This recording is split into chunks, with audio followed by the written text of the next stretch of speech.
नमस्कार दोस्तों, स्वागत है आप सभी का आपके अपने YouTube चैनल यूवी भक्ति रस में। आज हम आपके साथ सावन महीने में किए जाने वाले महादेव के जलाभिषेक से संबंधित कुछ महत्वपूर्ण जानकारी साझा करेंगे। सावन का महीना देवों के देव महादेव को प्रसन्न करने और उनकी कृपा पाने के लिए सबसे खास होता है। हिंदू कैलेंडर के मुताबिक सावन का महीना साल का 5वां महीना होता है। धार्मिक ग्रंथों और शास्त्रों के अनुसार यह महीना भगवान शिव को सबसे प्रिय माना गया है। ऐसा माना जाता है कि सावन के सोमवार, प्रदोष व्रत और शिवरात्रि के दिन व्रत रखकर भगवान शिव की पूजा करनी चाहिए। ये तीनों ही दिन शिव जी की कृपा पाने के लिए सबसे विशेष माने गए हैं।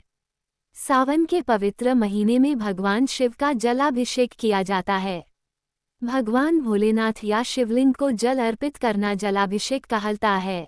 इससे भगवान भोलेनाथ प्रसन्न होते हैं। पौराणिक कथा के अनुसार अमृत मंथन के समय निकले विष को पीने के बाद भगवान शिव पर जब विष का प्रभाव शुरू हुआ तब इसे कम करने के लिए सभी देवी देवताओं ने जल से भोलेनाथ का अभिषेक किया। तभी से भगवान शिव को जल अर्पित किया जाने लगा। भगवान भोलेनाथ जलाभिषेक से अत्यधिक प्रसन्न होते हैं।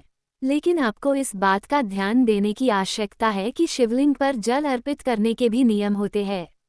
शिवलिंग पर जल चढ़ाने के लिए तांबे के लोटे में जल भरकर जलहरी पर चढ़ाएं। सबसे पहले शिवलिंग के चारों तरफ बनी जलहरी में जल दाहिनी तरफ से जल चढ़ाएं। मान्यता के अनुसार ये स्थान गणपति बप्पा का माना जाता है और हमेशा जलाभिषेक इसी स्थान से शुरू करना चाहिए। जलहरी के बाद इसके बाईं ओर जल चढ़ाएं जहां कार्तिकेय का निवास माना गया है। इसके बाद आप शिवलिंग के बीच में जल चढ़ा सकते हैं। इस दौरान भगवान शिव के पंचाक्षर मंत्र ओम नाम शिवाय का जाप करते रहना चाहिए।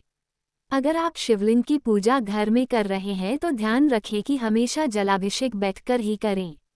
घर में शिवलिंग की पूजा के बाद आप भगवान शिव की आरती करें और प्रसाद चढ़ाएं। अगर आप मंदिर में शिवलिंग की पूजा करें तो कभी भी शिवलिंग की पूरी परिक्रमा न करें, क्योंकि शास्त्रों में माना गया है कि शिवलिंग पर अर्पित जल को लांघना नहीं चाहिए। साथ ही ध्यान रहे कि कभी भी जलहरी को भी लांघना नहीं चाहिए। ऐसा माना गया है कि शिवलिंग पर चढ़ा जल चरणामृत के समान होता है। इसलिए शिवलिंग अभिषेक का जल प्रसाद के रूप में ही ग्रहण करना चाहिए। शिव पुराण के अनुसार शिवलिंग का जल पीने से व्यक्ति को कई प्रकार के रोगों से मुक्ति मिलती है। साथ ही महादेव की पूजा में तुलसी के पत्ते, हल्दी, केतकी का फूल, सिंदूर, शंख, नारियल आदि चीजों का इस्तेमाल नहीं करना चाहिए। ये सभी चीजें शिव पूजा में वर्जित मानी गई हैं। ज्योतिष शास्त्र के अनुसार घर में स्थापित किए जाने वाले शिवलिंग का आकार हमेशा छोटा ही होना चाहिए।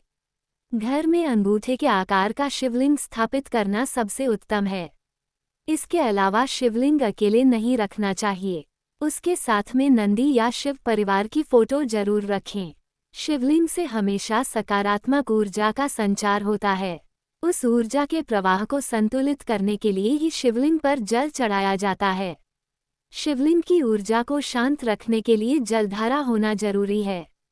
घर में शिवलिंग की स्थापना ऐसे करें कि जलधारा उत्तर दिशा की ओर रहे। वहीं घर में हमेशा एक शिवलिंग की ही स्थापना करना चाहिए।